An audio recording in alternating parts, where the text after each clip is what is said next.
Les ennemis du peuple, ils sont également à l'extérieur, hors de nos frontières. Ils s'appuient sur des apatrides qui sont ici, parmi nous, à tous les échelons. Chez les civils, comme chez les militaires. Chez les hommes, comme chez les femmes. Chez les jeunes, comme chez les vieux. En ville comme en campagne. Ils sont là, les ennemis du peuple.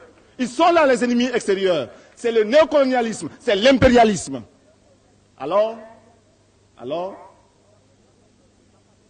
s'appuyant donc sur ces apatrides, ceux qui ont renié la patrie, ceux qui ont renié la Haute-Volta, en fait, ceux qui ont renié le peuple de Haute-Volta, l'ennemi extérieur développe une série d'attaques.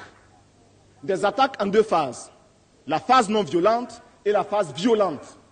Nous sommes actuellement dans la phase non violente.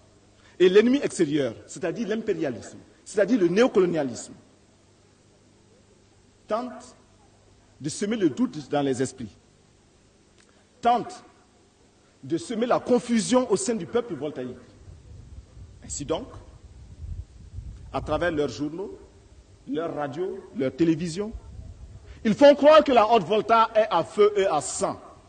Or, vous êtes là, peuple de Haute-Volta, debout. Et votre présence démontre que l'impérialisme a tort et que ces mensonges ne passeront pas. Vous êtes présent, vous êtes debout. Et c'est lui qui tremble aujourd'hui. Un journaliste étranger, dans un pays lointain, assis dans son bureau climatisé, dans son fauteuil roulant, a osé dire qu'actuellement, le CSP connaît un échec dans cette tournée d'information. Est-ce que c'est un échec? Vous êtes là, répondez-moi. Est-ce que c'est un échec?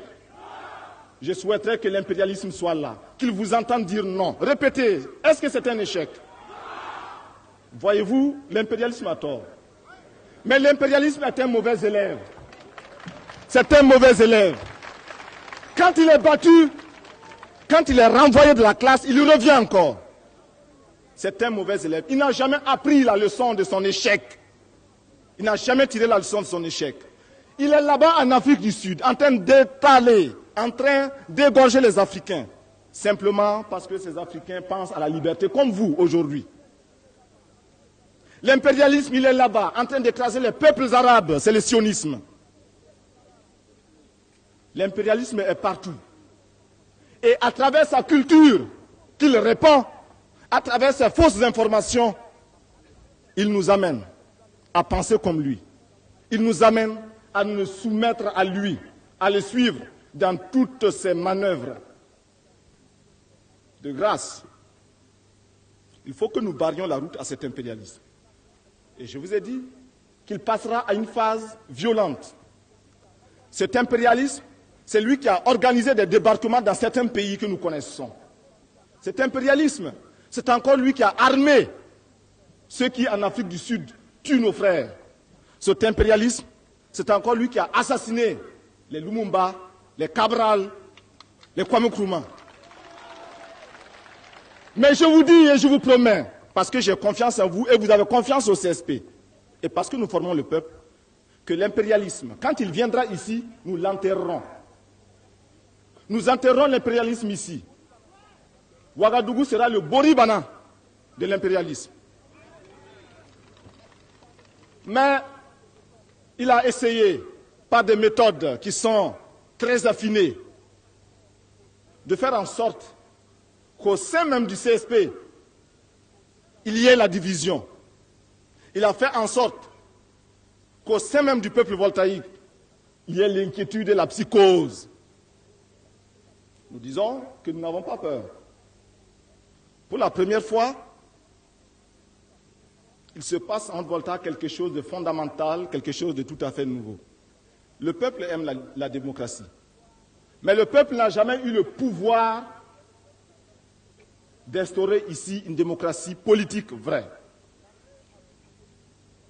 L'armée a toujours eu la possibilité de prendre le pouvoir, mais n'a jamais voulu de la démocratie.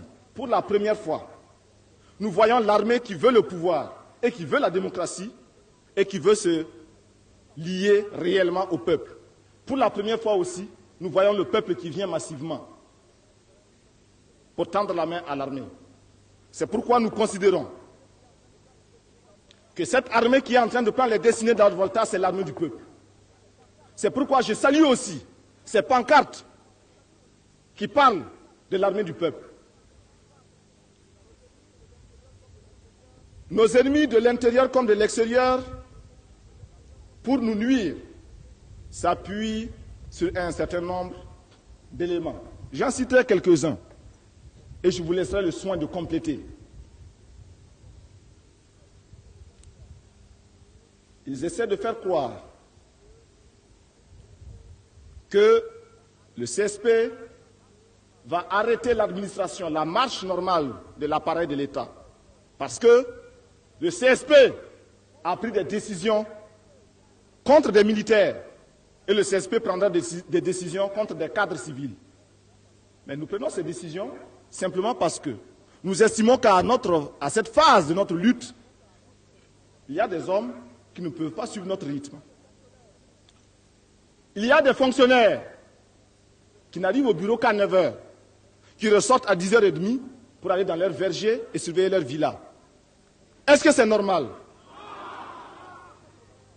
Quand nous voulons chasser ce genre de fonctionnaires, nos ennemis disent, voilà, le CSP veut bloquer l'appareil de l'État.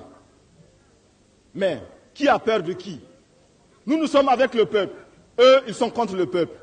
Alors, nous prendrons les décisions qui seront contre les ennemis du peuple, parce que ces décisions iront en faveur du peuple, le peuple militant de Haute-Volta. Est-ce que vous êtes d'accord que nous maintenions dans notre administration des fonctionnaires pourris? Alors il faut les chasser. Nous les chasserons. Est-ce que vous êtes d'accord que nous maintenions dans notre armée des militaires pourris? Alors il faut les chasser. Nous les chasserons. Cela va nous coûter la vie peut-être, mais nous sommes là pour prendre les risques. Nous sommes là pour oser. Et vous êtes là pour continuer la lutte coûte que coûte.